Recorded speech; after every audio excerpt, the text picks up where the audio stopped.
Evangelho de Marcos. Evangelho de Marcos.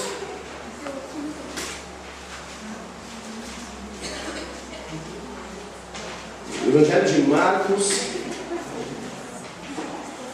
capítulo de número 2.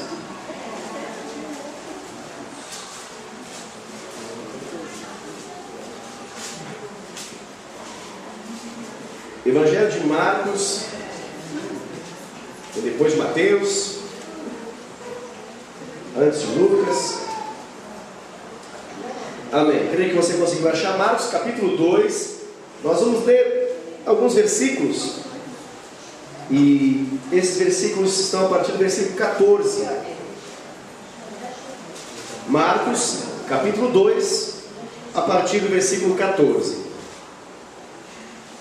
Amém? Todos conseguiram achar? Muito bem, eu passo a ler então. Diz assim a palavra de Deus: quando ia passando, Jesus viu a Levi, filho de Alfeu, sentado na coletoria, e disse-lhe: segue-me. Ele se levantou e o seguiu. Achando-se Jesus à mesa na casa de Levi, estavam juntamente com ele e com seus discípulos muitos publicanos e pecadores, porque estes eram em grande número, e também o seguiam. Os escribas dos fariseus, vendo-o comer em companhia dos pecadores e publicanos, perguntavam aos discípulos dele: por que come e bebe ele com os publicanos e pecadores? Tendo Jesus ouvido isto, respondeu-lhes: os sãos não precisam de médico, e sim os doentes. Não vim chamar justos, e sim pecadores. Amém. Até aqui a palavra de Deus para essa noite. Nós queremos ministrar essa palavra, e ela, na verdade, esse texto, essa narrativa, a narrativa da conversão desse homem chamado Levi, a narrativa dessa experiência de mesa que tiveram, a narrativa desse julgamento que foi feito pela maneira como Jesus lidava com esse homem, com outros homens que estavam nessa mesa, e aquilo que ele falou, na verdade, vão ser apenas pano de fundo para aquilo que nós vamos ministrar essa noite, porque eu quero falar com vocês um tema que Deus colocou no meu coração. Na verdade, esse tema é uma construção de alguns dias, talvez meses, e eu creio ser da parte de Deus essa mensagem, por isso eu quero compartilhar o seu coração. O nome dessa mensagem chama-se De Cobradores a Doadores. De cobradores a doadores. Amém? Entendeu aí? Você pode repetir para que eu possa saber se você realmente ouviu? Qual é o título da mensagem? De cobradores a doadores. Amém? Quem que gosta aqui de cobrador?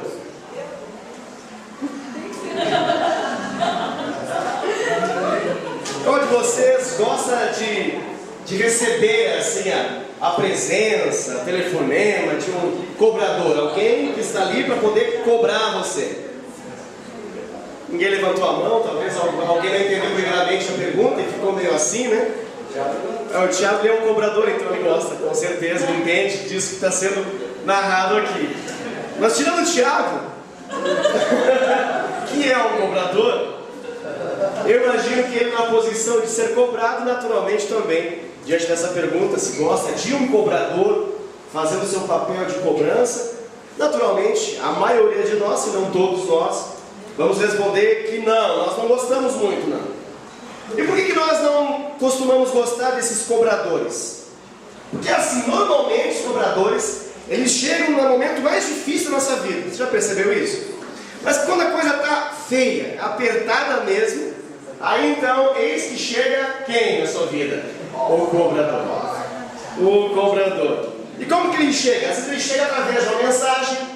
Essa mensagem às vezes pode ser através de um e-mail. Essa mensagem pode ser através de uma correspondência. Chega na sua casa. Talvez essa maneira de se relacionar com você, o cobrador utiliza através do telefone. E incrível, parece que eles sempre acertam, né? O nosso número, eles conhecem Por mais que exista essa lógica de que a gente não dá um número certo, a gente, não digo a gente, eu, mas as pessoas costumam brincar que não se dá um número certo para um cobrador, porque ninguém quer receber essa ligação. Mas não sei o que acontece, acho que eles estão todos interligados na face da terra. Há uma rede muito bem aprimorada, com um controle, um banco de dados completamente eficaz, que consegue achar o seu telefone aonde você estiver.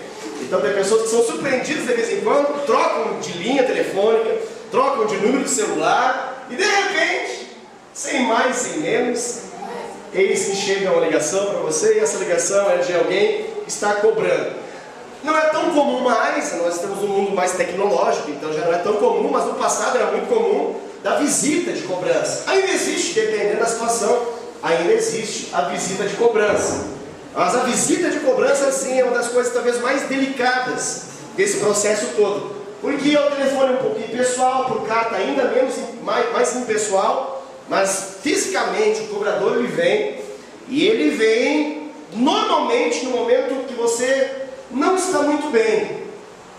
E muito possivelmente seja justamente a razão pela qual você não conseguiu efetuar aquele pagamento, por isso ele vai ali para cobrar. Mas quando ele vem, nós normalmente estamos vivendo um mau momento.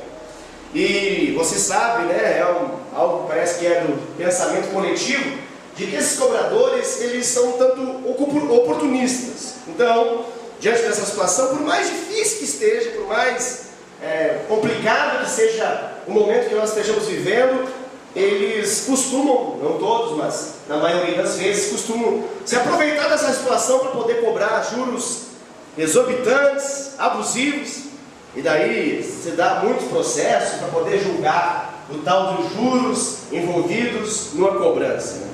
Estou falando de algo muito corriqueiro, afinal de contas, tudo aquilo que nós fazemos de compra, qualquer aquisição envolve, de algum modo, a possibilidade, caso isso seja um parcelamento, é claro, né, a não ser que for à vista, é pago, você já sai com o produto normalmente, ou ele chega na sua casa depois, e você não tem mais nenhum estresse, nenhum problema futuro com alguém que vai cobrar você. Mas no caso de um parcelamento, quando você usa alguma linha de crédito, então entra a figura do tal do cobrador.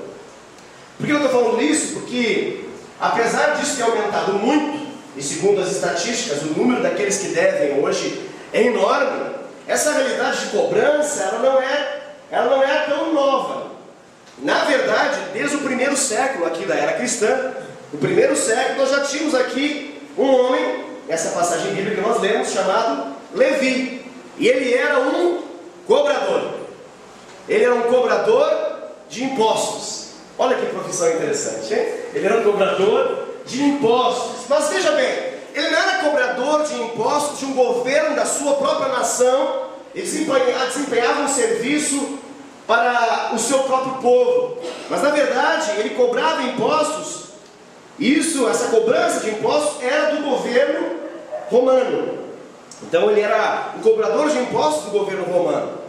Mas olha uma situação um pouquinho diferente. Ele era cobrador de impostos do governo romano, mas ele era um judeu. Ele era de Israel. Então havia um nome que se dava para essa classe, para essas pessoas. Ontem ainda nós aqui no culto jovem fomos ministrados através da Jaqueline, e ela ministrava a respeito de um homem também similar a esse que fazia esse papel. Ele era um publicano. Então os publicanos, quando você lê na Bíblia essa expressão aí, publicano, nada mais é do que um cobrador de impostos, alguém que trabalha na coletoria, e normalmente, quase que 100% deles, eram judeus que trabalhavam para o império dominante, eles trabalhavam para o opressor. Então, por essa realidade, eles eram mal vistos para dentro do seu próprio povo. Olha que cena estranha era ser um publicano. Então, o publicano ele era alguém repudiado dentro da sociedade judaica. Quando a sociedade judaica queria falar algo a respeito de um publicano, que era uma classe de pessoas que cobravam impostos para o governo de Roma, eles não eram muito bem falados, não. Eles eram repudiados, eles eram considerados como traidores. Era essa a realidade. Por quê? Porque eles faziam essa cobrança e esse dinheiro abastecia os cofres do império dominante. E não necessariamente a qualidade de vida e tudo que está envolvido nesse imposto era aquilo que chegava para eles. Eles estavam vivendo debaixo de um sistema que existia um império dominante e era esse império de Roma que dominava. Então é essa a realidade desse homem chamado aqui Levi, ok? Mais conhecido depois vai ser conhecido como Mateus. Então, veja bem, quais são as características de um cobrador? Segundo essa palavra, e principalmente levando em consideração os cobradores desse contexto, é claro, obviamente. Mas quais são as características de um cobrador? Bom, os cobradores, eles causavam uma certa repulsa entre o seu próprio povo. Eles eram um pouco repulsivos, porque na maioria das vezes eles eram impiedosos. Seus olhos não expressavam piedade. Quando um cobrador ia para cobrar, ele não ia com desejo de amar, não. Mas ele tinha um desejo de justiça. E eles eram impiedosos na prática da cobrança, e na maneira como eles faziam, eles não faziam isso com um gesto de amor, não. Muito pelo contrário. Na sua impiedade, eles não ministravam amor a nada e nem a ninguém. Então, uma das características desses cobradores é que eles eram impiedosos. Eles não davam gestos, eles não agiam na base do amor. Ok? Outra característica desses cobradores é que eles costumavam tirar vantagem em tudo quanto eles podiam. Eles eram oportunistas. E diante da situação, por mais caótica que fosse, bastava ter um pouco de vida naquele que era o devedor, para que o cobrador se encarregasse de extrair o máximo de vida possível. Falo vida em termos de qualquer coisa que você possa pensar nesse exato momento. Claro que naquele contexto isso significava cobrança de imposto, mesmo que seja uma pessoa pobre, mesmo que fosse uma pessoa numa condição de muita pobreza naquele momento. Eles eram implacáveis, impiedosos, e eles eram alguém que estavam ali para poder obter vantagem. A visão deles era essa. Eles foram comissionados, chamados, nessa realidade de ser um cobrador de imposto, para arrancar tudo quanto pode. Então nós vamos dar um nome para isso nessa noite. Eles viviam debaixo de uma realidade, uma mentalidade parasita. Você sabe parasita, né? Você sabe o hospedeiro. Você conhece o mundo dos animais, né? Vários são assim. Tem o hospedeiro, o nome está dizendo, aquele que hospeda, e o parasita, que é aquele que se encarrega de extrair aquilo que precisa para a sua vida a partir de alguém, que é o hospedeiro, que se encarrega apenas de dar. Mas na mentalidade parasita, ele não está ali para poder dar algo, ele está ali só para receber algo. Ele é um recebedor, um receptor. Ele não está ali para poder dar algo, mas ele está ali para sugar a vida. Ok? Está conseguindo entender isso? Amém? Espero que sim. Então, já falamos de duas características, vamos falar de mais uma. Uma terceira característica que eu vejo nesses cobradores aqui é que, além disso, além de serem impiedosos, além de serem implacáveis e não demonstrarem amor, eles também faziam isso, eu acabei de falar, eles tiravam vantagem em tudo quanto podia, porque eles tinham mentalidade parasita. Eles queriam sugar a vida daqueles que eles julgavam importante retirar aquilo que eles tinham. Eles também faziam outra coisa que eu já falei, só quero ressaltar, que eles serviam ao regime opressor. Eles não serviam ao seu próprio povo, mas eles serviam ao regime opressor do seu próprio povo. Ou seja, traduzindo, eles serviam ao inimigo. Então, só para resumir, o resumo do perfil de um cobrador como esse daqui da palavra, como esse camarada chamado Levi. Então, se nós pudermos resumir essas três coisas que eu falei, eles não agiam em amor, eles tinham mentalidade parasita e eles serviam o inimigo. Ok? Deu para entender isso? Sim ou não? O que eu falei mesmo? Primeira coisa, eles não agiam em amor. Segunda coisa, eles tinham mentalidade parasita, sugavam a vida. E a terceira coisa, eles serviam o inimigo.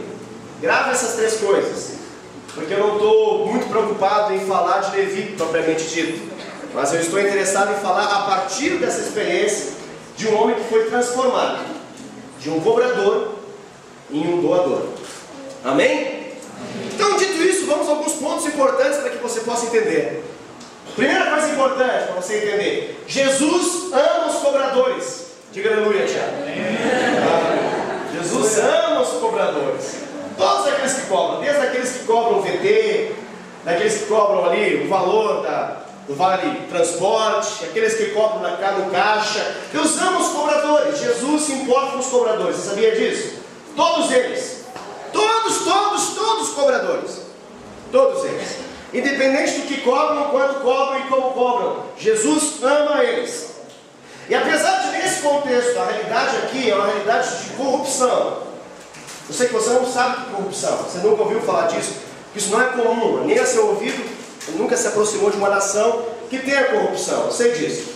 Então, só assim, pense em alguma coisa. Eu sei que é difícil pensar, mas pensa em uma nação assim que envolve muita corrupção. Conseguiu pensar? Eu sei que esse pensamento foi muito longe agora. Está na África, talvez, algum país do norte. Pois é, pensou, pois esse era um pouco do contexto daquela época. Então, como a corrupção ela era uma realidade dominante de todo o sistema, naturalmente aqueles que cobravam se encarregavam de, além de garantir o seu saldo, além de garantir o seu salário, se pudesse ter um a mais, não teria problema, mesmo que esse a mais fosse ilícito. Assim era a realidade daquele contexto, querido. Diferente do nosso contexto atual, graças a Deus. Estamos profetizando, em nome de Jesus. Deus profetizar, senão não muda. Essa é a realidade. Mas por mais, querido, que você analise a realidade de corrupção, totalmente corrompida daquele contexto, sabe um dos nomes que Jesus leva nessa história? Eu vou te dizer. Se, por exemplo, você abrisse sua Bíblia em Mateus capítulo 11, versículo 19, você vai encontrar lá um título para Jesus. Em Mateus 11, 19, Jesus é conhecido como o amigo de publicanos. Ah, que título legal esse, hein? Vou traduzir para você, porque publicanos parece uma coisa muito bonita quando a gente não sabe. Mas vou traduzir. Ele é amigo de corruptores. Ele é amigo de cobradores. Ele é amigo daqueles que cobram o que deve e daqueles que cobram até aquilo que não deve. Eita Jesus, esse é bom demais esse nosso Jesus, né? Para não restar dúvida nenhuma, ele acrescenta mais um título na própria frase. Então em Mateus capítulo 11, versículo 19 fala: Jesus é amigo de publicanos e pecadores. Olha que coisa linda. Está conseguindo se achar aí nesse amor? Amém, querido? Se você não se achou ainda, daqui a pouco você vai se achar, com certeza. Agora veja um detalhe importante. Jesus ele é amigo de publicanos e pecadores, porque você vai ver que em todas as passagens que se referem à maneira como ele se relacionava com essas pessoas, os publicanos, os pecadores em geral, ele estava sempre disposto a ajudá-los. Ele estava sempre disposto a ajudá-los. Talvez você pergunte, ajudar ao quê? Ajudar a eles serem transformados.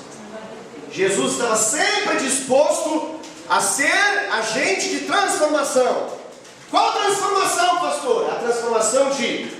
Qual é o nome da mensagem mesmo? De cobradores a doadores.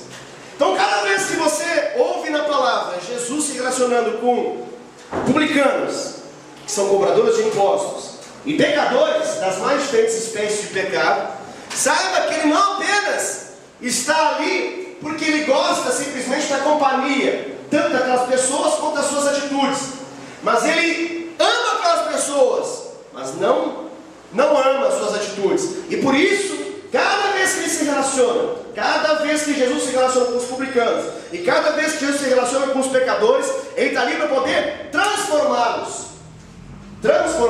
E aí a verdade é o seguinte: esse é um título que as pessoas davam a Jesus, ok? Então todas as pessoas, ao se aproximarem de uma cena como essa, como aquela que a gente acabou de ler aqui nessa passagem, e perceberem que Jesus se sentava do lado de publicanos, que eram pessoas consideradas desprezíveis naquela sociedade judaica, e de pecadores das mais diferentes espécies, aqueles que se achavam melhores do que esses publicanos e pecadores costumavam virar o nariz, virar a cara, fazer biquinho, fazer cara de não gostei. Essa era a realidade. Agora, eles se encarregavam de dizer que Jesus era amigo de publicanos e de pecadores. Era o tipo que Jesus levava. Mas quando você lê a passagem, você vai ver que a verdade é que nenhum cobrador veio a se tornar verdadeiramente um amigo de Jesus até ter mudado de um cobrador em um doador. Porque não tem como você ser amigo de Jesus, o doador por excelência, e continuar sendo um cobrador por excelência. Então, o nível era que Jesus sim, naturalmente amava cada um deles, mas para que eles pudessem viver essa amizade, e para que eles de fato pudessem desfrutar dessa amizade de Jesus, que era assim que eles conheciam Jesus, a verdade era que eles precisavam passar por uma transformação, eles precisavam mudar de vida. Então aí que você vai ver alguns cobradores arrependidos. E eu pelo menos vou me lembrar de 2 aqui, cobradores arrependidos, que são homens que Deus transformou de cobradores e doadores. Um deles é justamente esse, Mateus, Levi. E o outro, quem estava aqui ontem à noite, se lembra também, o outro se chama Zaqueu. Jesus, Zaqueu. Estou fazendo isso porque ontem a gente de uma forma muito criativa ministrou a palavra de Deus, falando que Jesus amava Zaqueu. mesmo que Zaqueu. fosse pequenininho, Jesus tinha um grande amor por Zaqueu. Aleluia. Amém. Então foi assim, mais ou menos, a mensagem da nossa amada Jaqueline. Para os internacionais que nos ouvem, Jaqueline também é conhecido assim, entre as nações. Vamos profetizando para as nações, né? Então você vai entender uma coisa. Grave isso, porque você vai entender a lógica. Quais eram as 3 características de um cobrador mesmo?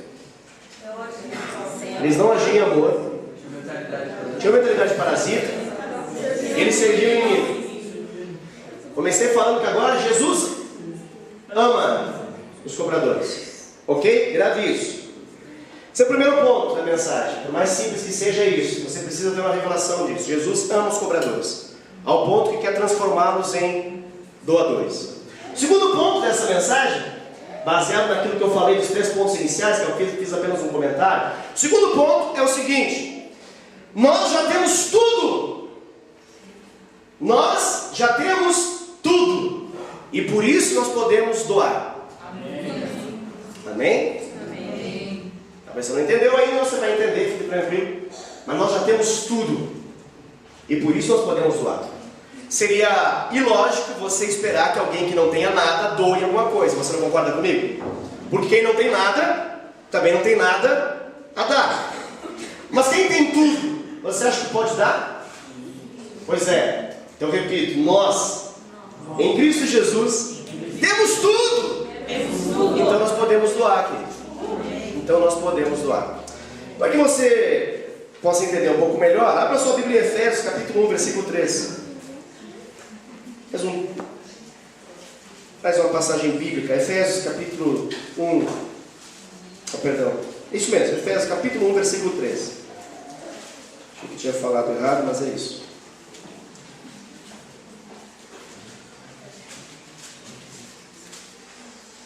Porque eu falei que você tem tudo, e talvez você pensou, não, pastor, eu não tenho tudo não. Me falta um monte de coisa. Um monte de coisa me falta. Você fala aí que eu tenho tudo. Da onde? Não me conhece. Não sabe quem eu sou. Não sabe das minhas necessidades. Então vamos ler a Bíblia aqui. Que eu vou falar é uma coisa, Deus falar com você é outra, né? Então Efésios capítulo 1, versículo 13 diz o seguinte: bendito Deus e Pai de nosso Senhor Jesus Cristo, que nos tem abençoado com algumas coisinhas de bênção espiritual nas regiões. É isso aí, né?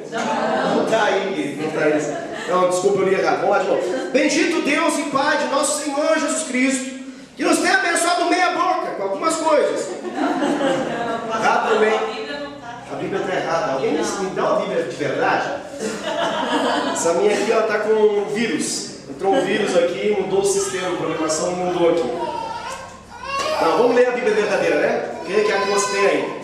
Bendito Deus e o Pai de nosso Senhor Jesus Cristo, que nos tem abençoado com toda sorte de bênção espiritual nas regiões celestiais em Cristo. A Bíblia fala o seguinte, querido, quando você abre a sua Bíblia em Romanos capítulo 8, versículo 32, diz assim, ó: se Ele não poupou nem mesmo o seu próprio Filho, Jesus, como que não nos dará graciosamente com Ele, em Cristo, todas as coisas? Amém? Aleluia. Então veja bem, você em Cristo já tem tudo. Em Cristo você já tem tudo. E quem que te deu esse tudo? O grande doador da vida, querido. O grande doador da vida se encarregou de te dar tudo. E por isso, é por isso que nós podemos repartir com abundância, é por isso que nós podemos com fartura dar daquilo que nós possuímos em Cristo. Amém? Por que eu falo isso, querido? Porque a fé em Jesus, a nossa fé em Cristo, nós nos chamamos cristãos, crentes, evangélicos. A nossa fé em Cristo, ela não é uma coisa assim, olha, você apenas recebe num dia, você ganha algo, e então, porque você ganhou num dia alguma coisa, você pode doar. Não. A Bíblia se encarrega de dizer que em Cristo, você não recebeu alguma coisa num dia, mas você recebeu tudo. Tudo.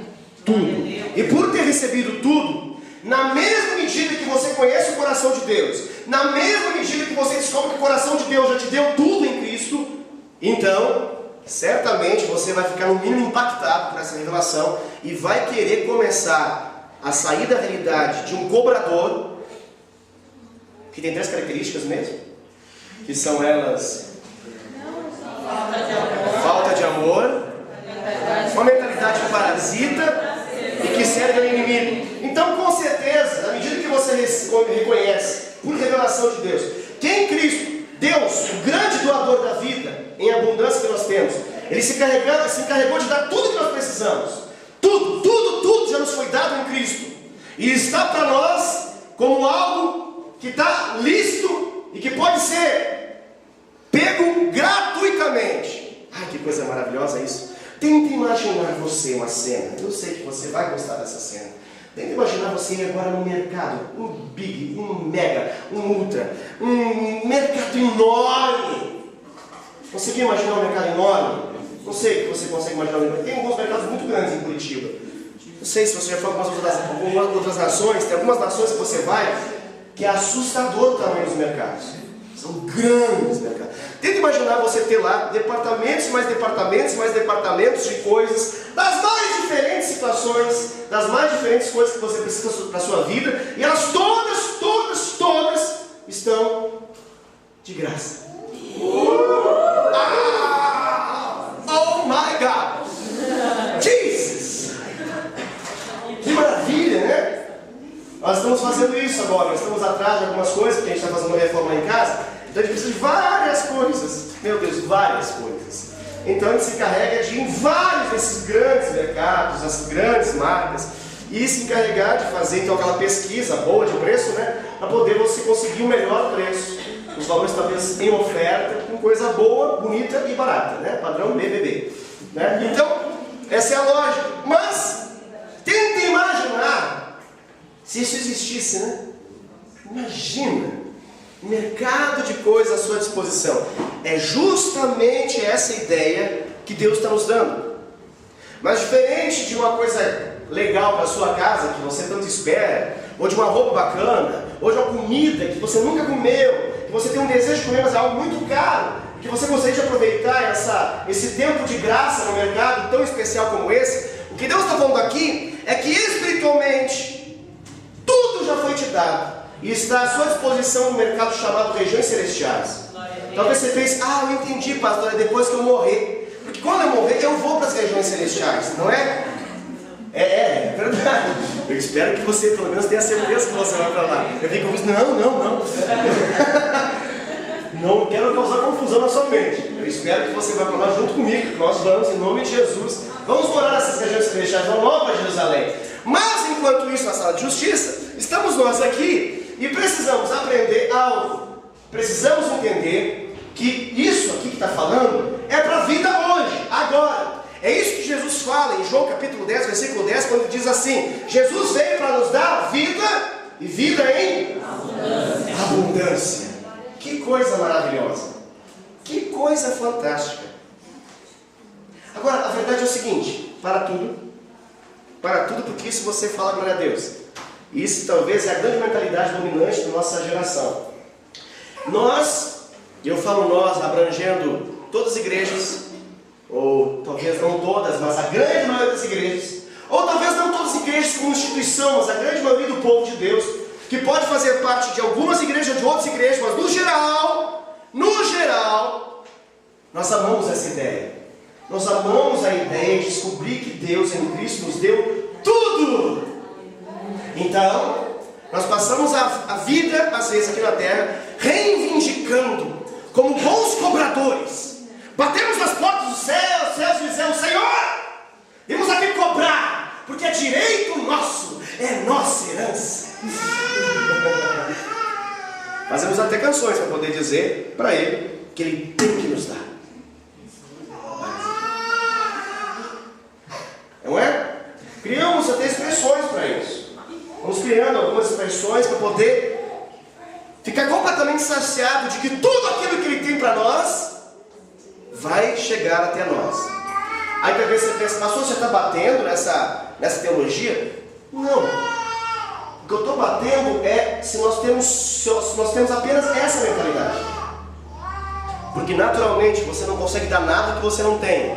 Então em algum momento você precisa, com certeza, ter essa mentalidade, chegar diante dos portais dos céus e dizer para Deus: Deus, eu estou aqui para poder receber o quê? Tudo aquilo que você conquistou para mim na cruz, através de Jesus. Graças a Deus. Todo crente em Cristo precisa fazer isso.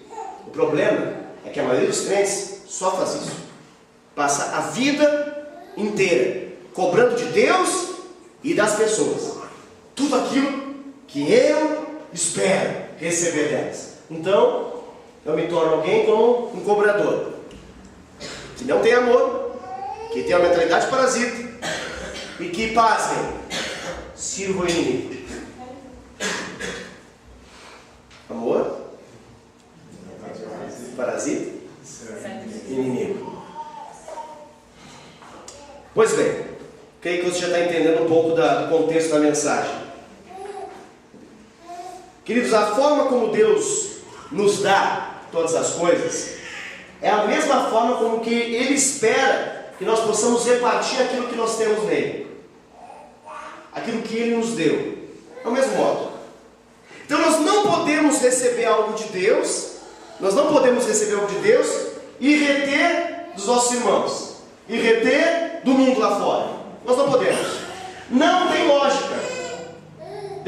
Não tem lógica isso. Nós não podemos receber de Deus algo e reter isso das pessoas à nossa volta. Por quê? Porque o grande segredo de Deus, repartido e compartilhado para todos nós aqui nessa noite, o grande segredo para nós é o seguinte: aquele que recebe e na mesma proporção reparte, esse nunca vai ter falta de nada. Nunca. Por quê? Porque quanto mais ele recebe e ele dá, mais ele abre espaço para poder receber ainda mais e mais e mais. Então, veja bem, as bênçãos de Deus, as bênçãos do Pai, as bênçãos do nosso Senhor, elas precisam continuar fluindo, passando pela nossa vida e chegando à vida das pessoas. E para que as bênçãos de Deus continuem fluindo sobre a minha vida, querido, há uma lei espiritual. E a lei espiritual é que é melhor eu ter a mentalidade de que dar do que a mentalidade de receber. Só que quando eu falo isso, é fácil falar, mas a grande dificuldade dos nossos dias é ter uma mudança de mentalidade. Porque quando eu falo isso, eu estou falando que Deus precisa levantar homens e mulheres nessa igreja e na igreja de Jesus na terra, homens e mulheres que têm uma visão doadora.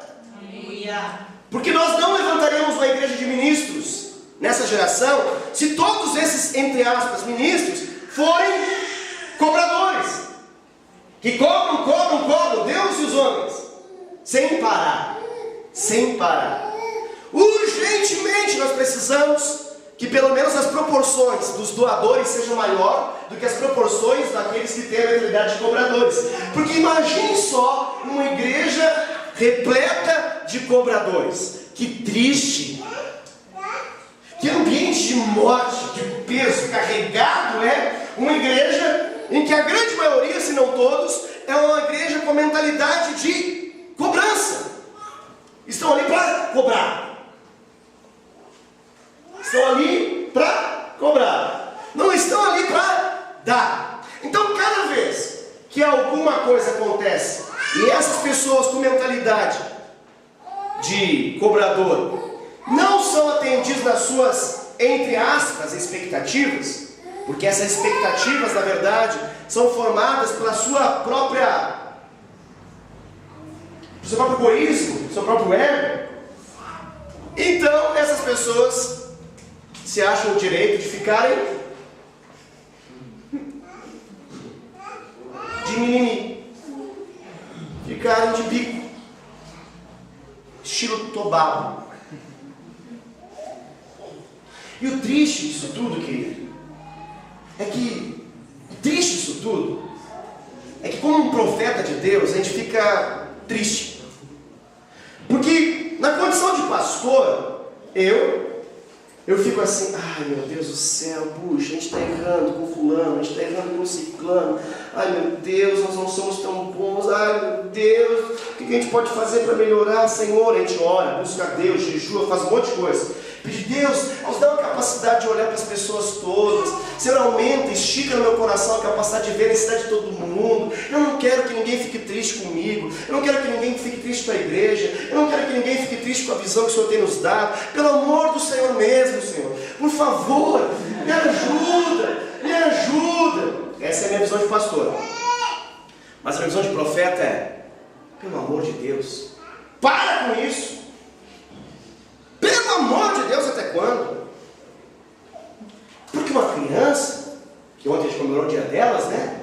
A gente se carrega de dar um monte de presente. Ela descobre, sou amada. O problema, queridos, é quando a mentalidade perdura por 1 ano, 2, 3, 4. Aí a gente fica, meu Deus, quando levantaremos uma igreja de ministro? Que, às vezes, os que cobram são justamente os ministros.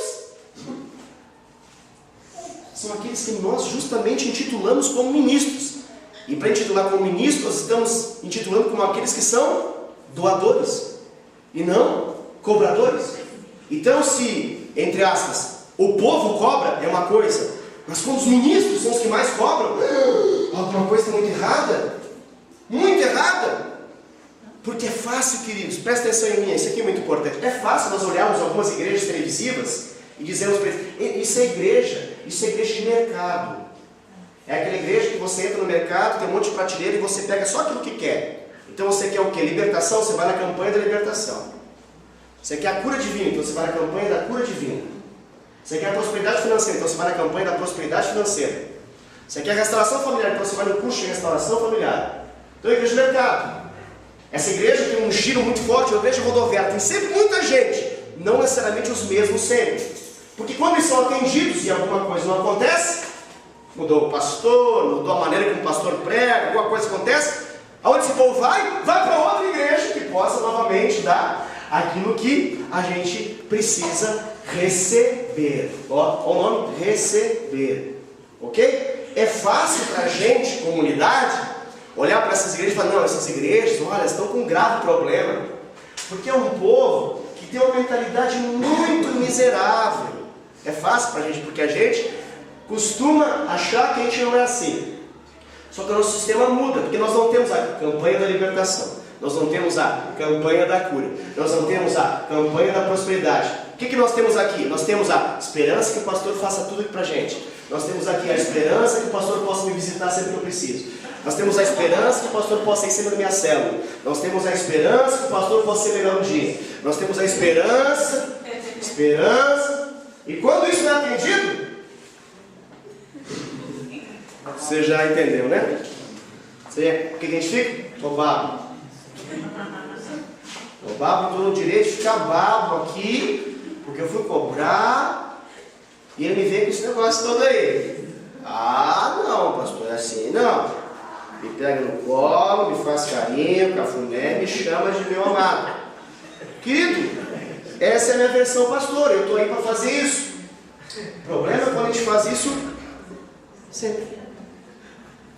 Você consegue entender isso? Aí me dói.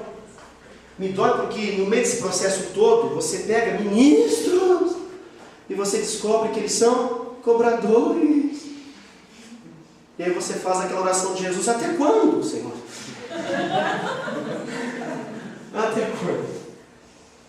Porque nós estamos aqui profetizando, acho que há uns 2 anos, ou 3, ou 4, ou 5, e dizendo: Senhor, estamos aqui com uma igreja de ministros, doadores, homens e mulheres que estão aqui para doar. Amém. Isso vai ser em nome de Jesus. Amém. Vai ser. Precisa ser, querido.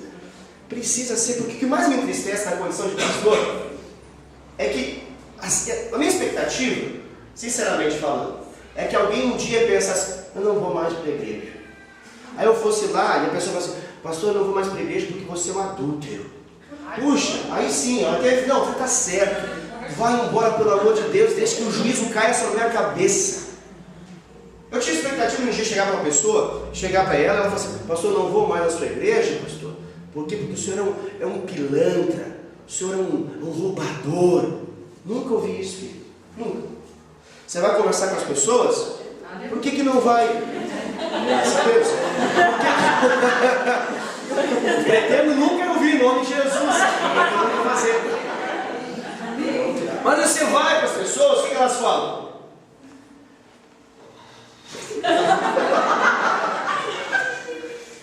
Mimimi.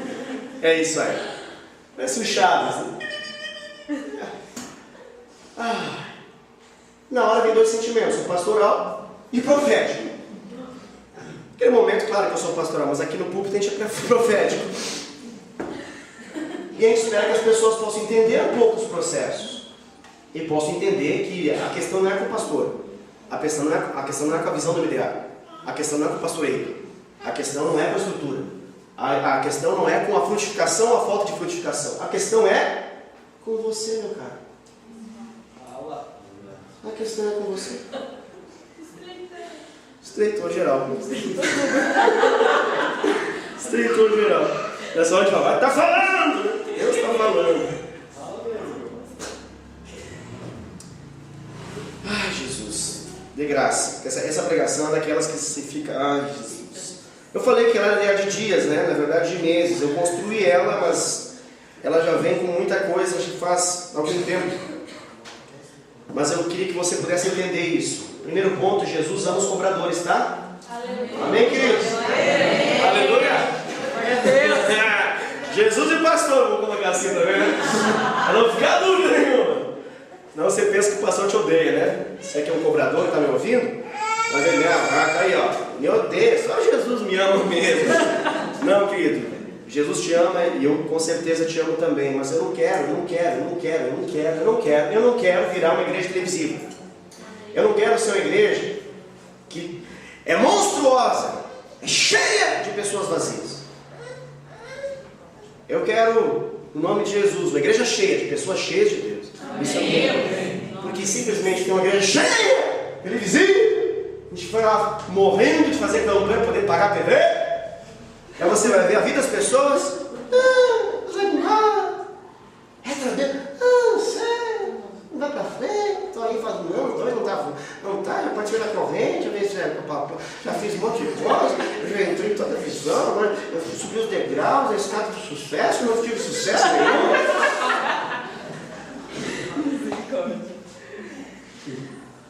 Então, querido, por favor, entenda uma coisinha. No nome de Jesus. Nosso chamado é semear, ok? Nosso chamado é semear. E, naturalmente, quem sempre quer colher, mas quer colher onde não semeia, no mínimo não vai entender o valor do sacrifício, não vai também nunca descobrir o que de fato é amor. Nós precisamos de fato entender esse amor. Então, pelo amor de Deus, com muito amor e carinho, na visão da MDA, com muito amor e carinho, larga a mão, pelo amor de Jeová, desse papel de cobrar de todo mundo, a toda hora, a todo instante, de projetar as suas frustrações e as suas insatisfações em mim ou em qualquer outra pessoa dessa igreja. Pelo amor de Deus, faça isso. Com muito amor e carinho, irmãos. Em nome de Jesus. Tá bom? Gostou dessa expressão assim? Se a gente falar forte, o povo fica bravo, a gente fala sorrindo. Muito amor e carinho. Para de cobrar, querido. Você não foi chamado a isso. Eu já vou dizer de quem que o cobrador é filho. Fica tranquilo, vai chegar lá. Então, querido, seja o quê? Seja um devedor. Agora você está em casa, né? Hoje dívida. Vamos lá. Seja um devedor. Eita glória! Agora você ficou, meu Deus do céu. O pastor enlouqueceu. Começou a pegar heresia, estava bebendo. Agora ele está falando para mim ser devedor. Ah, não. Isso é só na Bíblia. Então tá, vamos na Bíblia. Romanos capítulo 13, versículo 8. Autorização para você ficar em dívida. Vamos lá. Romanos capítulo 13, versículo 8. Você não sabia, mas a dívida também pode ser de Deus. Você vai descobrir aqui que Deus espera que você seja um endividado. Você vai descobrir. Agora quebrei tudo, né? Você vai na televisão, tem lá os caras. Deus espera que você fique milionário. Você vem aqui, o pastor fala, Deus espera que você seja endividado. Aí você fala, meu Deus do céu, o que eu estou fazendo aqui? Calma, vamos ler a palavra de Deus. Romanos, capítulo 13, versículo 8. Conseguiu achar? Diz assim a palavra de Deus, Romanos capítulo 13, versículo 8. A ninguém fiqueis devendo coisa alguma. Essa parte todos nós já conhecemos, né? Você sabe que você não pode ficar devendo nada a ninguém. Você entende isso? Amém? Glória a Deus. A parte menos pregada é a segunda. Por isso que eu queria pregar ela hoje. Que aqui diz o seguinte, ó. A ninguém fiqueis devendo coisa alguma, exceto uma: o amor com que vos ameis uns aos outros, pois quem ama o próximo tem cumprido a lei. Querido, você já recebeu muito de Deus. Muito de Deus. Olha, puxa vida. Eu tive o privilégio de ir em vários lugares já, dentre eles a África, e ver o desespero por Jesus que há no coração de um povo. E a capacidade de sacrifícios dos mais inacreditáveis para poder simplesmente estar no lugar onde Jesus está operando. Pessoas que são capazes de sair de madrugada ainda para poder chegar à noite numa cruzada, por exemplo, de grande porte, num culto público de grande porte, simplesmente porque sabem que Jesus irá operar salvação, libertação, cura, nova vida. Vão a pé, fazem sacrifícios enormes. Mas nós, deixa eu falar para você, nós aqui, comunidade de aliança, nós temos recebido muito de Deus. Muito de Deus. Vou repetir para que você possa entender. Nós temos recebido aqui muito de Deus.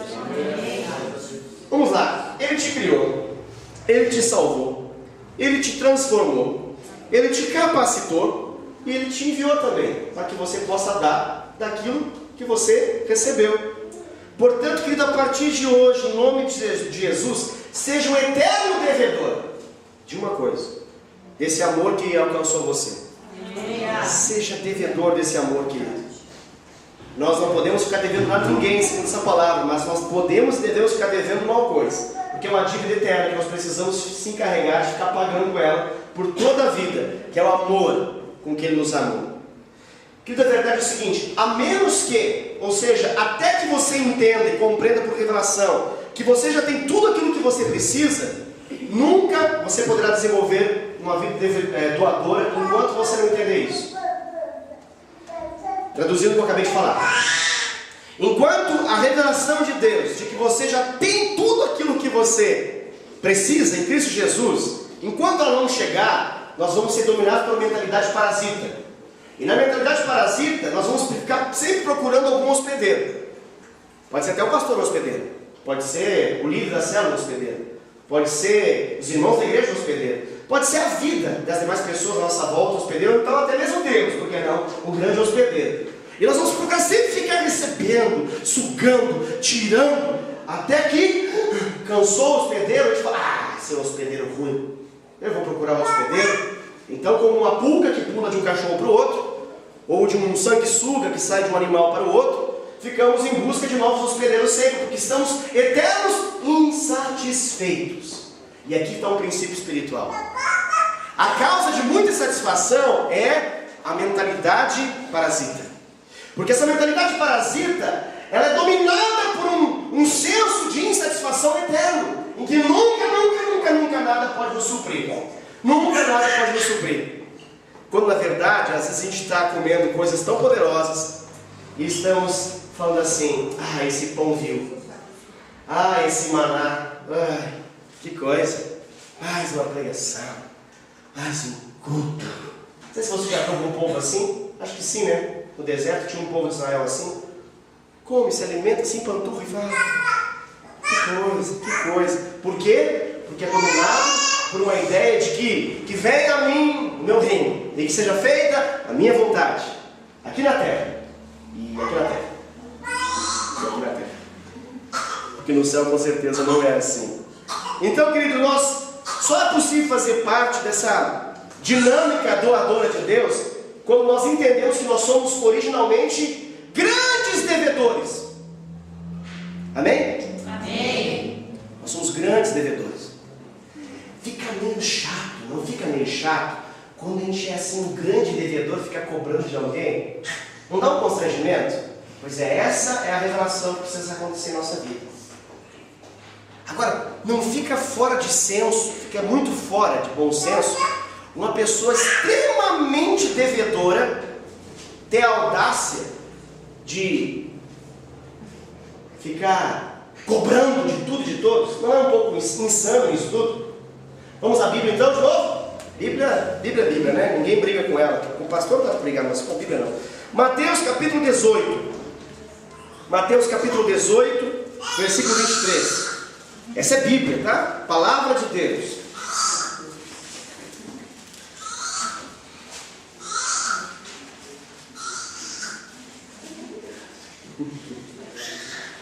Mateus capítulo 18, versículo 23.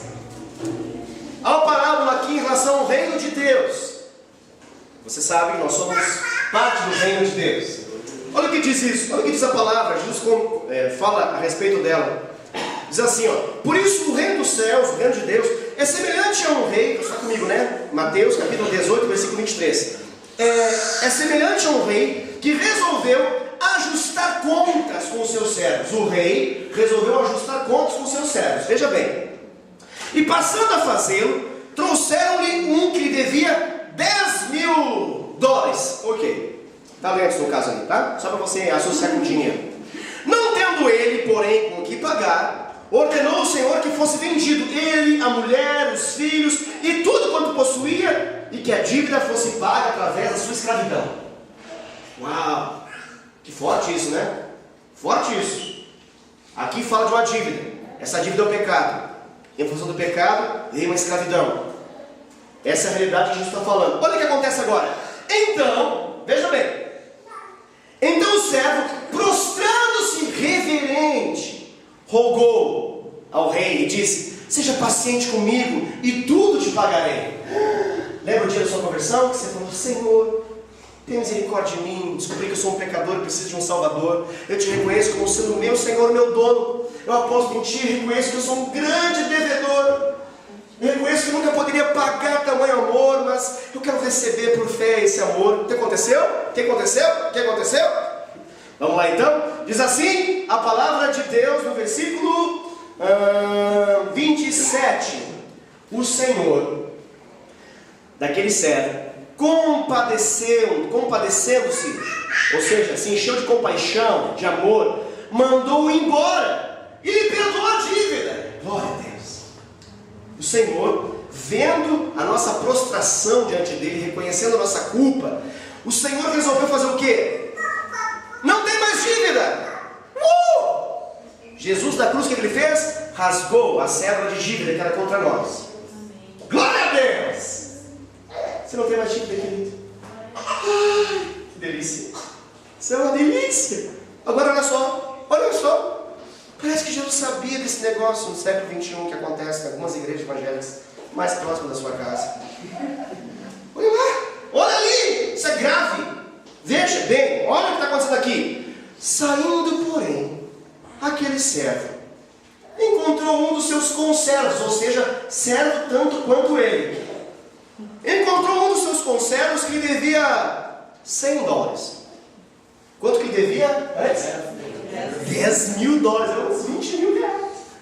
Ele esse que devia para ele, devia $100, era uns 200, ok? E agarrando, eu gosto dessa cena, eu quase sinto às vezes ela. E agarrando, o sufocava,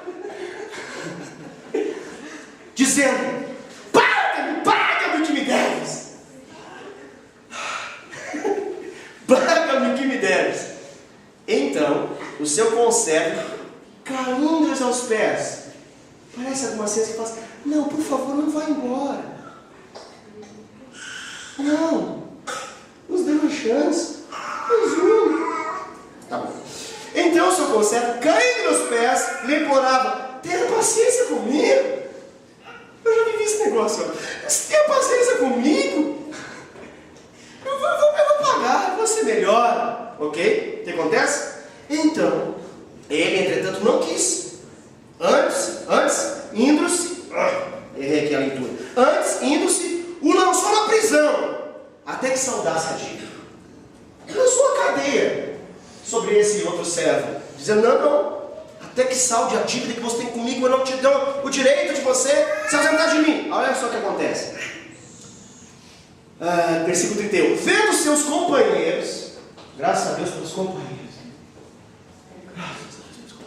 vendo seus companheiros o que se havia passado, entristeceram-se muito e foram relatar ao Senhor tudo o que aconteceu. Então o Senhor, chamando-lhe, disse: servo malvado, perdoei-te aquela dívida toda, porque me suplicaste. Olha o detalhe do toda. Perdoei aquela dívida toda, porque me suplicaste. Não devias tu igualmente compadecer-te do teu conservo, como também eu me compadeci de ti? E indignando-se, o seu senhor o entregou aos verdugos.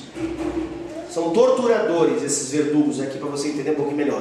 Até que lhe pagasse toda a dívida. Assim também meu Pai Celeste vos fará, se do íntimo não perdoardes cada um ao seu irmão. Meu Deus do céu, o que a gente fala depois dessa, né? O que fala depois desse negócio, querido?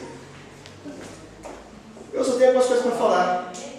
Pare de dizer que os outros estão te devendo, porque na verdade você é o grande devedor. E eu também não tenho direito de dizer que os outros estão me devendo, porque na verdade eu sou o grande devedor. Eu sou o devedor de $10.000. Você é um devedor tanto quanto eu de $10.000. Mas às vezes algumas coisinhas acontecem de $100 no nosso meio, que chamam mais a nossa atenção do que a grande capacidade perdoadora de Deus e graciosa de nos perdoar a grande e eterna dívida que nós tínhamos, chamada pecado.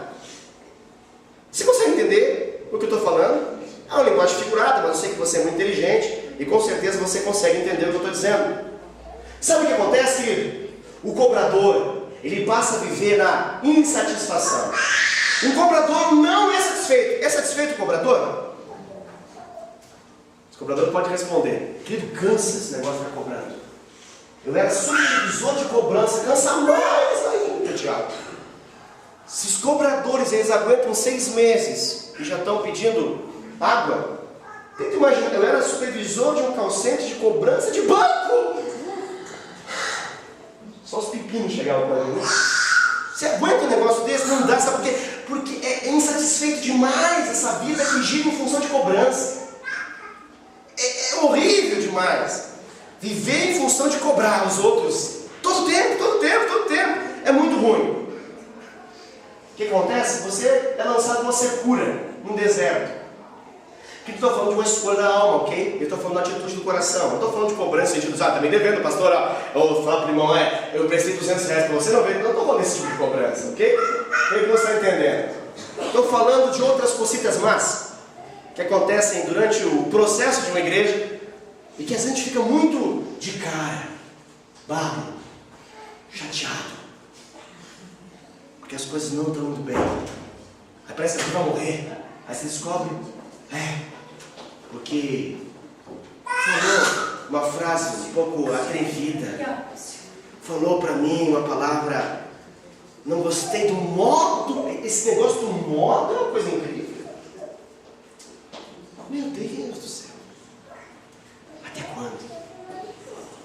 modo vai determinar todo o processo, querido. Se o modo determina o processo, a gente vai ter que estar sempre animadaço. Porque qualquer coisa que a gente falar de um modo um pouco assim, com duas rugas aqui, já é o suficiente para ficar. Não gostei. O pastor está falando isso porque isso é vida real na igreja, querido. Isso acontece. Não acontece tanto, graças a Deus não acontece. Acontece nas células, acontece nos discipulados, acontece no culto, acontece.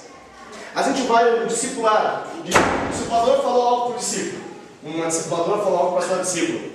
Não ficou bem entendido. Aí você falava, o que aconteceu? A base da conversa é o modo como foi falado. Ai, meu Deus do céu, me dá uma crise esse negócio. Aí você tem que repreender a discipuladora. Discipuladora, você é madura, então você aguenta a pancada. Não fale mais assim, pelo amor de Deus. Aí você vai, e pelo amor de Deus, escute um pouco melhor também. Ouça com mais amor, porque tem que ouvir com amor também. Não é só falar com amor, tem que ouvir com amor. Porque se tudo que a gente for ouvir é na base, estão contra mim.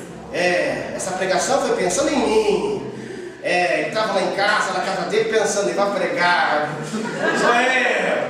Eu estou até aqui agora, estou todo molhado esse negócio, não tem nem sol para poder secar. Se a base do pensamento é essa, deixa eu falar para você, querido, no nome de Jesus, entenda, você tem uma mentalidade parasita, você é um cobrador. Mas Jesus vai falar para você, olhar para você na sua coletoria e vai falar assim para você, segue-me. E quando você atender o convite de Jesus, que olha para você e fala, segue-me, saiba que você vai ter que deixar a coletoria. E você vai ter que começar a dar, a doar, a ministrar, a servir, a se importar, a amar, a impor as suas mãos, a ir na casa das pessoas que sofrem, a orar com aqueles que choram. Você vai precisar fazer isso. Enquanto a sua vida for na base do não gostei, meu amado, aí só Jesus, ou melhor, talvez nem Jesus. Mas eu creio no nome de Jesus que nós vamos mudar. Vamos mudar. Porque não seremos grandes se formos uma igreja de pessoas pequenas de mentalidade. Não seremos grandes. Eu quero tanto que nós sejamos grandes. Você concorda comigo, não quer? Você também quer que nós sejamos grandes. Mudemos todos em nome de Jesus essa mentalidade. Em nome de Jesus. Vamos fazer uma força agora em nome de Jesus para que essa mentalidade seja destruída em nosso meio. Amém? Quando você ouvir cobrança, querido, não fica concordando com a cobrança não, pelo amor de Jesus, tá bom? Porque às vezes me dá umas crises de consciência também, quando eu percebo que a dor de um vira a dor de um grupo. E às vezes é a dor de um grupo sem saber a causa. Isso é uma coisa mais interessante do processo. Porque em vez de chegar para a pessoa que está envolvida e perguntar, é assim mesmo que aconteceu? Não, já estão partindo na hora. Porque essa igreja está assim. Que igreja está assim o quê? Se você é um cobrador, você vai cobrar de todo mundo mesmo, vai vir querendo saber, fiscalizando as coisas. Vamos fiscalizar as coisas, porque as coisas não estão bem. Deixa para o diabo fazer isso, que ele faz muito bem. Ele faz isso com excelência. Ele está aqui só para supervisionar a sua performance e a minha. Não faz isso não, querido.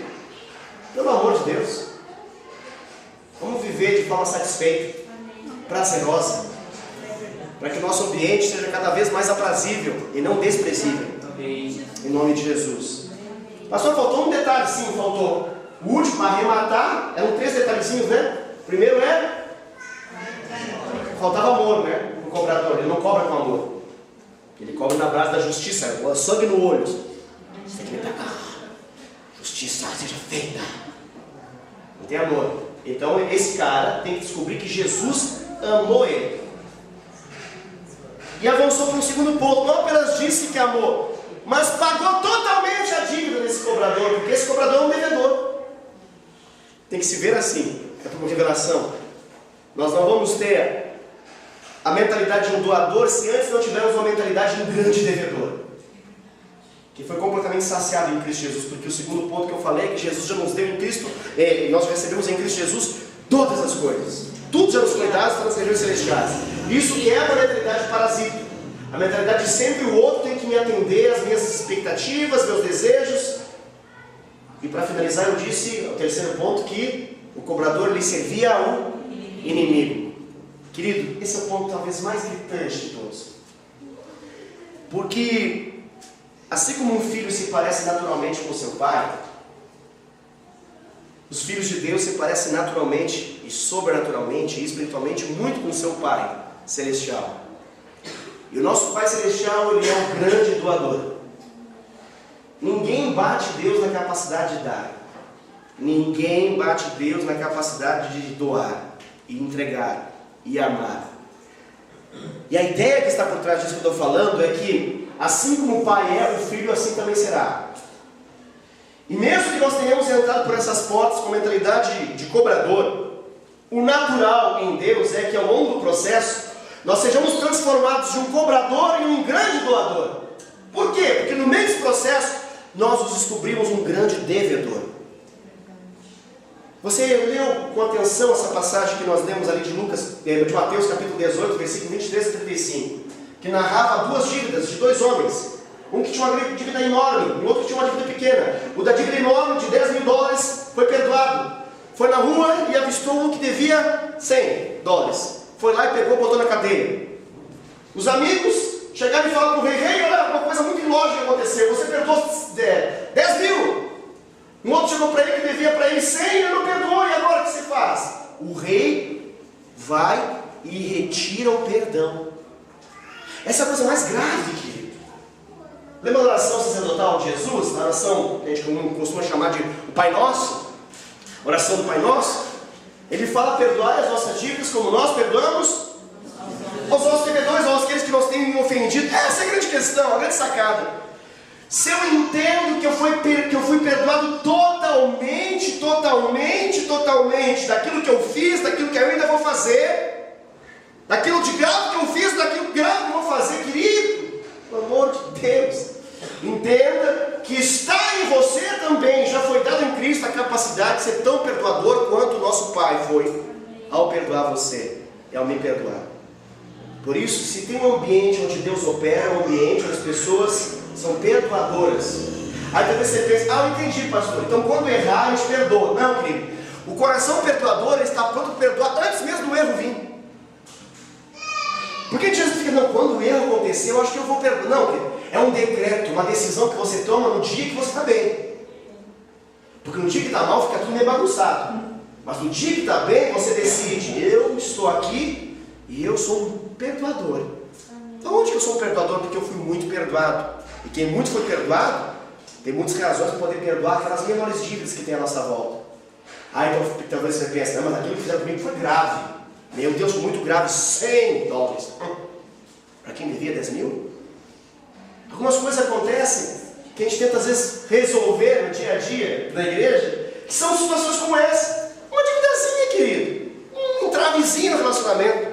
E às vezes as pessoas demoram para poder submeter-se, entrar debaixo novamente da missão, submissão. Ficam lá aprisionadas. Por quê, pastor? Por que ficam aprisionadas? Por verdugos.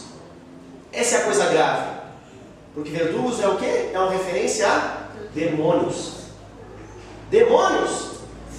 Porque quando isso acontece, querido, quando nós temos, como cristãos, uma mentalidade, ao invés de ser uma mentalidade doadora, mas uma mentalidade cobradora, e quando nós somos resolutos em manter essa ideia e essa mentalidade assim, sabe o que acontece? Não é o Pai que atua em nós, são demônios que atuam em nós. Por quê, querido? Porque Deus, você sabe, Ele criou tudo do nada. O diabo nunca criou nada. O diabo tem raiva de Deus. O diabo não pode criar nada. Ele é um infeliz. Satanás é o grande infeliz, o mais infeliz de todos os infelizes. Ele não pode criar nada. Então ele se encarrega só de poder roubar aquilo que Deus criou e nos deu. Olha que coisa grave isso. Deus está falando para você, Ele já deu. Satanás se encarrega de pegar aquilo que Deus te deu e roubar de você. Por quê? Porque ele é ladrão por excelência.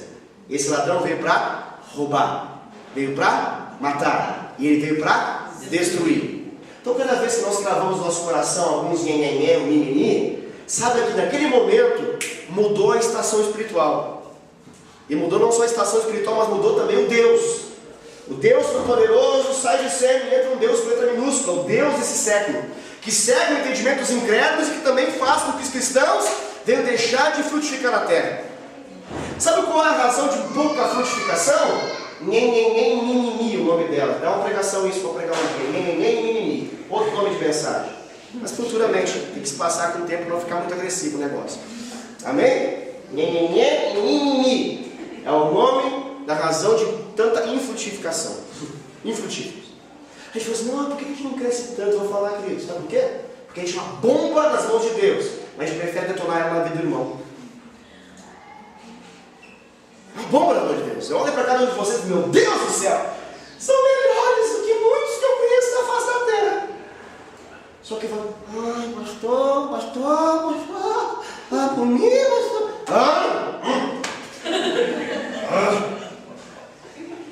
Pior coisa é você tentar convencer alguém que não quer ser convencido. Que coisa difícil que é. Quando a pessoa realmente quer ser convencida, ela chama, me convença. Aí você fala, convence.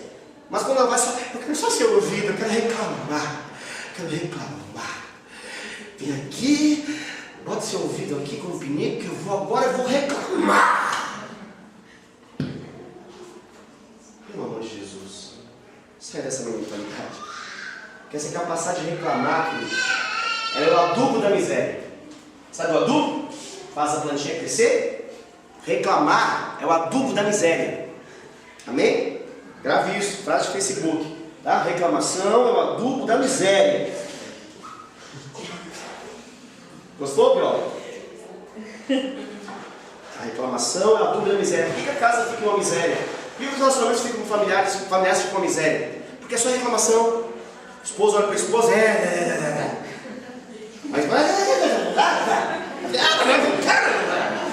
vai ver isso lá de fora. Você é um cachorro olhando, meu Deus, que mundo cão! Atravessou um cachorro olhando essa cena.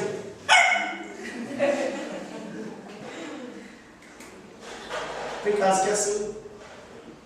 Que não é lisonja. Não há graça. Não há perdão. É cobrança. Pensa que eu colocou esse negócio aqui. Coloquei que você colocou aquele negócio lá. E assim vai. Não, pastor, lá em casa não. Pastor. Lá em casa é só love. Graças a Deus, ministre sobre aquelas casas que ainda não chegaram no só love. Pensa no só war. Ministra que, pelo amor de Deus, impõe as suas mãos santas e ministra sobre aqueles que ainda não chegaram nesse nível espiritual. Porque infelizmente é assim.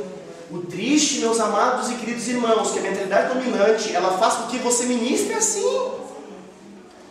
Infelizmente acontece. Ao invés de dar, e vai, e fica nesse ambiente. Eu quero convidar vocês, em nome de Jesus, a você se recordar de onde você saiu. E eu me recordo de onde eu saí, do buraco negro, desse universo onde Jesus me tirou. Com todas as minhas maledicências, com todas as minhas terríveis situações de condenação e escravidão. Pense enquanto eu estou falando da minha própria vida aqui, pensa na sua. E lembre-se que Jesus se encarregou de te amar. Quando talvez ninguém mais dava nada por você. Quando talvez alguém cravou um atestado assim de óbito quase, antes de você morrer, dizendo, não, isso aí nunca vai dar nada. Saiu pelo amor de Deus. Pois é, foi pelo amor de Deus mesmo que você teve sua vida transformada. E sabe por que ele fez isso? Para que agora você possa ser doador. O que eu vou doar, pastor? Não tem muita coisa em casa não. O que eu vou doar? Culto dá, está chegando aí, dezembrão, né, pastor? Dezembrão, culto dá. O que eu dou antes então, pastor? Porque eu vou juntar os negócios para poder doar no culto dá. O que eu posso dar? Amor, você pode doar amor, sabia, querido? Você pode doar paz. Sabe aquele negócio que fica um inferno, que você fala assim, é um inferno meu trabalho? Doa paz lá, querido. Aquele lugar está precisando da doação da paz. Aonde está a paz? Aonde está a paz? Onde está a paz? Aonde? Dentro de você. O príncipe da paz mora dentro de você. O que mais você pode doar? Alegria. Faz um sorriso assim. É legal fazer sorriso assim. Não, faz um pelo menos que... Só para atender o desejo do pastor. Deixa eu ver se estou... Faz aí, Léo. Isso, já fez aí, Léo. Legal. Faça mais isso, querido. Alegria é uma bênção. Alegria é uma bênção. Alegria não é uma coisa de umas pessoinhas só. Alegria é fruto do Espírito. Alegria é fruto do Espírito Santo que mora dentro de você. Então, por favor, alegria. Amém? Amém. Aleluia. Glória a Deus. E longanimidade. Sabe que é longo? Até o nome é longo. Ó. Longanimidade, é um longo ânimo. Tem gente que fica desanimado muito fácil. É o oposto da longanimidade. Longanimidade. Desanimado, puxinho, cabisbaixo, chorando. Chuta esse demônio. Chuta que é laço mesmo. Chuta, pelo amor de Jesus, querido. Chuta esse negócio, sabe por quê? Porque não é legal a sua carrancudice. Não é legal. Então seja mais animado. Aí você fala, pastor, eu não posso ficar animado. Não vai ficar animado assim. Mas você fica, ora a Deus. Sabe aquele negócio que está nervoso, vai pescar? Então, está nervoso? Vai orar. Está nervosinho, o negócio ficou meio agitado. Acontece na minha vida também, acontece na vida de todo mundo aqui. Acontece. Sabe o que você faz? Busque a Deus. Ele é o Senhor do ânimo. Ele te anima, ele injeta energia em você. Sabe aquele negócio de videogame? Você se liga com uma coisa e vai... É assim, espiritualmente é assim. Satanás não resiste depois que você sai da oração. O problema é que muitos não oram, então ele já resiste, né? Ele desde o começo. Tem que orar. Amém? Amém? Agora tem um negocinho que eu falar também, eu poderia falar de todos os nove, mas isso é outra pregação, já está tarde. Mas tem um negócio chamado domínio próprio. Aleluia. Glória a Deus. Jeová é bom. Amém. Sabe aquele negócio? Escapou? Não escapa, querido. Escapa outras coisas, mas isso não escapa. Assim. Amém? Isso pode acontecer com alguma outra situação do seu corpo, mas a sua boca não escapa nada. Só escapa se você quiser que escape. Amém? Porque a gente vai desculpando tudo. Desculpa. É que me escapou. E fede depois que escapa mesmo. Costuma feder esse negócio. Tem língua que fede mesmo. Assim como tem um bafo, tem gente que fala e fica difícil de estar perto. Sabe o que acontece? Quem não é cristão, não tem o Espírito Santo, aí dá. Mas esse negócio fica sempre nessa lógica, sabe? Eu não consigo mudar. Eu sou assim. Quem é assim é o diabo. Ele está totalmente condenado a ser assim pro resto da eternidade. Ele não consegue se arrepender. Ele é a essência do mal. Ele é Satanás, você não. Você foi mudado de identidade. Amém. Porque você é uma nova criatura em Cristo Jesus, você já não é assim. Você é a Sátana. Você é diferente. Você é mudado. O fogo de Deus te tocou. Só você. Esse fogo de Deus mudou a sua realidade. Você já não é assim. Agora você vive uma nova situação em Cristo Jesus. Amém, amados? Amém. Em nome de Jesus. Então, quando der aquela vontade assim de falar mal de alguém, principalmente do pastor, não fale em nome de Jesus. Sabe que você não está semeando coisa boa a fazer isso. Não faça isso, pelo amor de Jesus, querido. As pessoas às vezes escutam uns negócios desses, umas acham estranho, as outras começam, é assim que funciona, é esse o ambiente mesmo. E aí fica assim o ambiente. Então, em nome de Jesus, não fala mal. Se não for para falar bem, então não fala nada. Mas eu vou falar furados com o Senhor, tá bom? Eu já entendi que você não tem coisa para falar bem de mim. Está na benção. Mas se for para falar mal, já sabe. É melhor. Agora, se você acha alguma coisa de boa em mim, aí fala bem. Fala bem. Ajuda. Ajuda. Amém, querido? Nós seremos uma igreja profética, mas uma das essências do profético é a capacidade de ver segundo Deus. A gente pega de vez em quando esse negócio de olhar, as pessoas vão segundo a carne, mas sim segundo Deus. Que nós não vamos mudar uma realidade, nós queremos mudar uma realidade. Queremos mudar um bairro, queremos mudar a cidade, queremos mudar o mundo. Temos audácia e ousadia em Deus para isso. Mas nós não seremos se nós não conseguimos nem olhar para o outro e... já pensamos um monte de coisa. A gente já fez isso há um ano atrás. Mas um ano atrás eu fiz, não tenho tempo de fazer. Mas um ano atrás eu acho que eu devo ter pedido, né, no encerramento do culto, eu falei assim, irmãos, olha para uma pessoa do seu lado e fala uma coisa boa dela. Acho que vou fazer ele voltar esse negócio, né? Parece que para, né? Parece que trava esse negócio. Trava esse trem. A gente começa a falar mal. Então, volta a falar bem, meu amor. Em nome de Jesus. Pastor, mas por que isso tudo? Porque nós não somos mais cobradores. Amém. Nós somos doadores de vida. Aleluia. Doadores de vida. Amém, querido? Então, Glória a Deus. para de reclamar. Comece a agradecer por aquilo que você é em Cristo, por aquilo que o seu irmão é em Cristo. Isso é o combustível da felicidade em nosso meio. Esse é o combustível.